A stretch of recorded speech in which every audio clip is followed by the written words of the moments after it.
সালামুন আলাইকুম। বর্তমান মানুষ কবরে আযাব সম্পর্কে খুবই ভীত।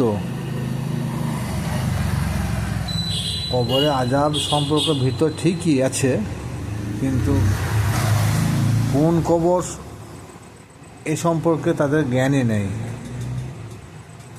কবর সাধারণত দুই প্রকার, এক মেজাজি কবর, দুই হলো হাকিকি কবর। মেজাজি কবর হলো মাটির কবরকে মেজাজি কবর বলা হয়। দৈহিক কবর যে বা হাকিকি কবর, এটা মৃত্যু ব্যক্তিকে যার মধ্যে স্থাপন করা হয় তাকে কবর বলা হয়। মৃত্যু দুই প্রকার, সার্বিক দেহ মৃত্যু আর দিল বা অন্তর মৃত্যু। কথায় কথায় আমাদের অনেকে বলে না যে এর দিল মুর্দা হয়ে গিয়েছে। তা দিল যাতে মুর্দা হয়ে যায়, তা সেই দিল মুর্দা কোথায় থাকে? এই হাকিকে দেহটার মধ্যে সে অবস্থান করে। আর এইটাই হলো হাকিকি কবর। সার্বিক দেহ মৃত্যুকে মাটির কবর বা যে মেজাজি কবরে দাফন করা হয়।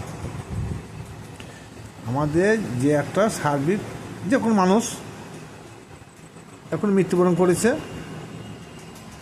কিন্তু মৃত্যু যার হয় রহমান শেখ, জলিল শেখ কি খলিল শেখ, সে কিন্তু ওই কবরে থাকে না। সে যেখান থেকে এসেছে সেখান থেকে সে বিদায় নেয়।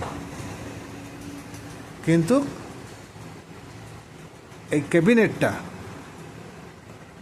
এই মৃত্যু লাশটাকে একটা মেজাজি কবরের মধ্যে দাফন করা হয়।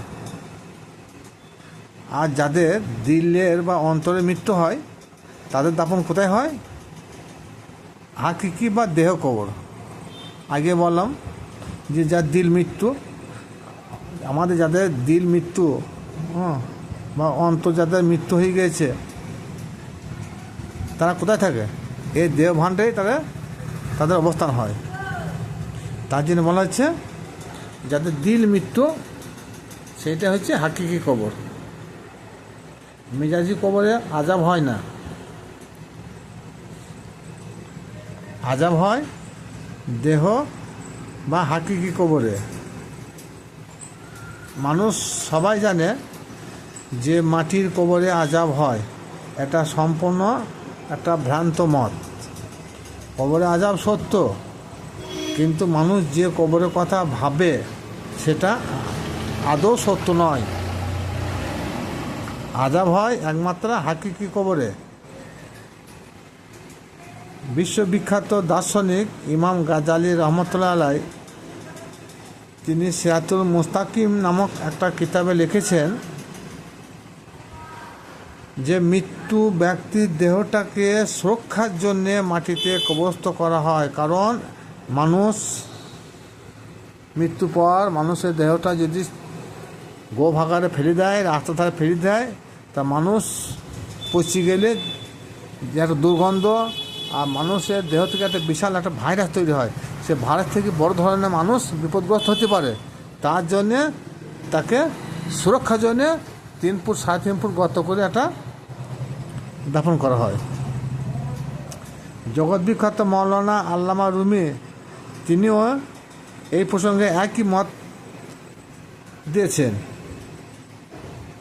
লা তাজালু বাইতিকুম কুবুর, এর অর্থ হলো আল্লাহ বলেন তোমরা তোমাদের ঘরকে কবর বানিও না। এখানে কবর বলতে মাটির ঘরকে না বুঝিয়ে মানবের অন্তরকে বোঝানো হয়েছে। যে অন্তরে আল্লাহর জিকির হয় না, তাহার অন্তর বা দিল মুর্দা। অতএব দিল বা অন্তর যাদের মুর্দা, তাদের মাটির মধ্যে না রেখে মানব দেহের মধ্যে তাদের বাসস্থান হয়। এটাই হলো হাকিকি দেহ কবর এর আযাব। এটা সুফিবাদ মতান্তর। কোরআন পাকে আল্লাহ পাক রব্বুল আলামিন বলেন, যাদের অন্তরে আমি সিল মোহর মেরে দিয়েছি বা তালা মেরে দিয়েছি, তারা এক প্রকার মুর্দা। তাহলে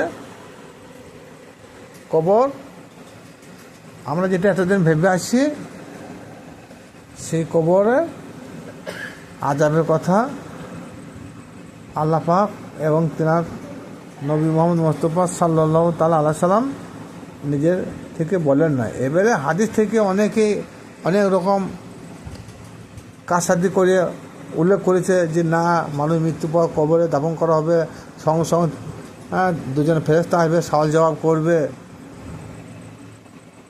এগুলা কিন্তু কোরআনের বহির্ভূত আয়াত। কারণ আল্লাহ পাক রব্বুল আলামিন তিনি এত কিছু বর্ণনা করলেন, কিন্তু মানুষ মৃত্যু হলে কবর হবে সেটা বলে দিয়েছেন।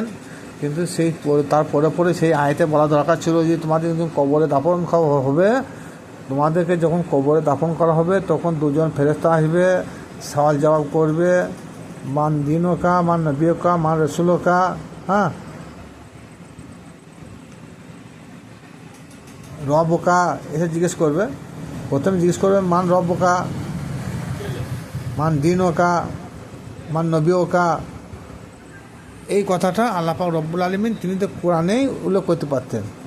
যখন ওগো তোমাদের দাফন করা হবে, কবরস্থ করা হবে, তখন আমার দুজন ফেরেশতা যাবে, তখন ফার্স্টে কী বলবে মান রব্ব কা, মান দিনও কা, মান নবীও কা। কিন্তু এটা বর্তমান হাদিস শরীফে প্রচলিত, যে হাদিস হুজুর পাক সাল্লাল্লাহু তাআলা আলাইহি সাল্লামের 250 বছর পর হাদিস সংকলন হয়েছিল। এবং কি বলেছে যে হুজুর পাক বলেছেন, কিন্তু যে হাদিসটা হুজুর পাক বলেছেন ওই ইমাম বুখারীর সঙ্গে হুজুর পাকের সাক্ষাৎ হয়েছিল। তো যদি বলে না আবু বকর, ওসমান, উমর প্রমুখ সাহাবীরা, কিন্তু তারাও কি বেঁচে ছিল? তারাও বেঁচে ছিল না। আল্লাহ নবী পাক সাল্লাল্লাহু তাআলা আলাইহি সাল্লামের 100 লক্ষ সাহাবী, সেই সাহাবীরা হুজুর পাকের উফাতের কে প্রথম বছর, দ্বিতীয় বছর, 5 বছর, 10 বছরের মধ্যে সব গত হয়ে গেছে। নাহলে ধরলাম মোটামুটি 50 বছর পর্যন্ত কিছু কিছু সাহাবী ছিল, নাহলে 100 বছর পর্যন্ত। কিন্তু তারপর কোন সাহাবী বললো যে এটা আমাদের নবী করেছিল, আমাদের নবী এটা করতে দেখেছিলাম, আল্লাহ নবীকে এটা বলতে দেখেছিলাম? তাহলে এই হাদিসগুলো কী করে সহি হতে পারে? এইখানটায় কিন্তু একটা মাথাকে, ব্রেনকে জিজ্ঞাসা করতে হবে। হ্যাঁ, কারণ ছোটো মাথা এগুলো আসবে না। যে হাদিস 250 বছর পর বাইন্ডিং হচ্ছে, উনি বলছে কোয়ালা কোয়ালা রসুল সাল্লাল্লাহু তাআলা আলাইহি সাল্লাম। তাহলে কে বললো? রসুলের সঙ্গে ইমাম বুখারী আদৌ দেখাও হয় না। তাহলে এই হাদিসগুলো কী করে মানা যায়? চিন্তা ভাবনা করলেই বুঝতে পারবেন।